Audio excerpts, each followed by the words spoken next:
ગુજરાતના સૌથી મોટા કેમિકલ હબ ગણાતા ભરૂચ અને અંકલેશ્વર વિસ્તારની આશરે 5,000 જેટલા ઔદ્યોગિક એકમો હાલમાં વૈશ્વિક મંદી, વધતા ઉત્પાદન ખર્ચ અને આંતરરાષ્ટ્રીય બજારમાં ઘટતી માંગ જેવી અનેક પડકારજનક પરિસ્થિતિઓનો સામનો કરી રહ્યા છે. આવી પરિસ્થિતિમાં ગુજરાત ગેસ લિમિટેડ દ્વારા ઉદ્યોગો પાસે વધારાની સિક્યુરિટી ડિપોઝિટ જમા કરાવવાની માંગ કરવામાં આવતા ઉદ્યોગ જગતમાં ભારે નારાજગી વ્યાપી છે. ગઈકાલે ગુજરાત ગેસ દ્વારા જે દરેક મેમ્બર ઇન્ડસ્ટ્રીઝને એડિશનલ ડિપોઝિટનો મેલ આવેલ છે તેના અનુસંધાનમાં આપણા અંકલેશ્વર ઇન્ડસ્ટ્રીઝ એસોસિએશન દ્વારા ગુજરાત ગેસને મેલ કરવામાં આવેલ છે કે હાલની જે પ્રવર્તમાન વોરની સિચ્યુએશન છે એમાં દરેક મેમ્બર ઇન્ડસ્ટ્રીઝનું ઓલરેડી 50% જ પ્રોડક્શન ચાલે છે, જે એ લોકોની ડિપોઝિટ જે હાલની પ્રવર્તમાન ડિપોઝિટની સાથે મેચ થઈ જાય છે. એટલે એસોસિએશન દ્વારા ગુજરાત ગેસને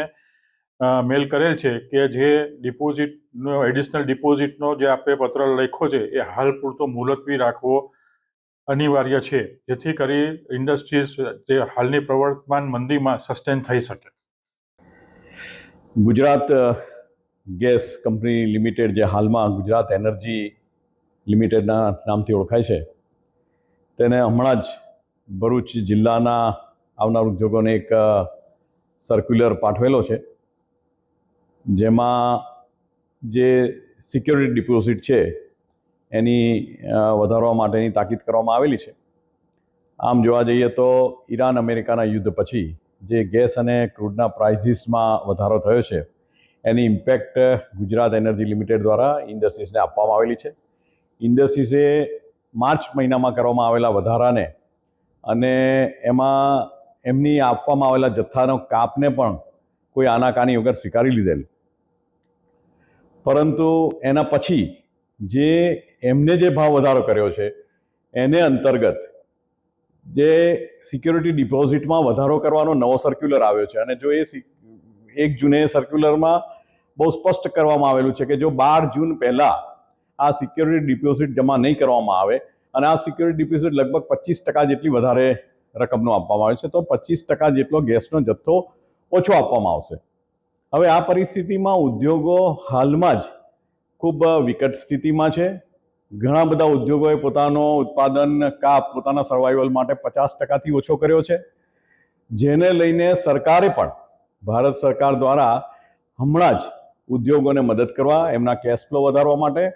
ઇમરજન્સી ક્રેડિટ લાઇન ગેરંટી સ્કીમની જાહેરાત કરવામાં આવી, જેમાં વર્કિંગ કેપિટલ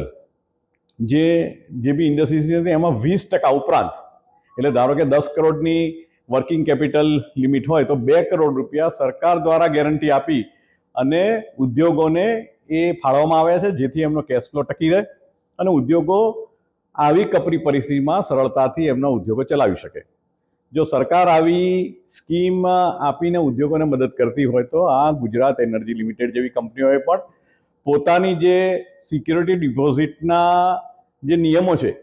તેનામાં, જે રીતે પેટ્રોલ ડીઝલના ભાવ વધે ત્યારે સરકાર દ્વારા એક્સાઇઝ અને વેટમાં ઘટાડો કરી અને આપણા નાગરિક પર એનો બોજો આવવા દેતી નથી, તેવી રીતે ગુજરાત એનર્જી લિમિટેડે પણ એમના કોઈ નિયમોમાં સુધારા કરી અને સિક્યોરિટી ડિપોઝિટ ઉદ્યોગોના માથે બર્ડન ના બને તેના પ્રયત્ન કરવા જોઈએ. અને આ કેસમાં જો શક્ય બને તો ઉદ્યોગો દ્વારા ગુજરાત રાજ્ય સરકારને પણ ઇન્વોલ્વ કરીને આનો નિકાલ લાવવો જોઈએ, કારણ કે હાલમાં જે ઉદ્યોગોની પરિસ્થિતિ છે તેમાં ગુજરાત એનર્જી લિમિટેડ જેવી કંપનીઓએ એમાં પણ સહયોગ આપવો ખૂબ જરૂરી છે. 30 વર્ષથી ઉદ્યોગો ગુજરાત એનર્જી લિમિટેડ, કે જે ગુજરાત ગેસ કહેવાતું હતું, એની સાથે એક સહયોગ બનાવીને એક સારું કામ કરી રહ્યા છે, ત્યારે ગુજરાત એનર્જી લિમિટેડની પણ આ સમયે ફરજ છે કે તેઓ ઉદ્યોગને મદદ કરે.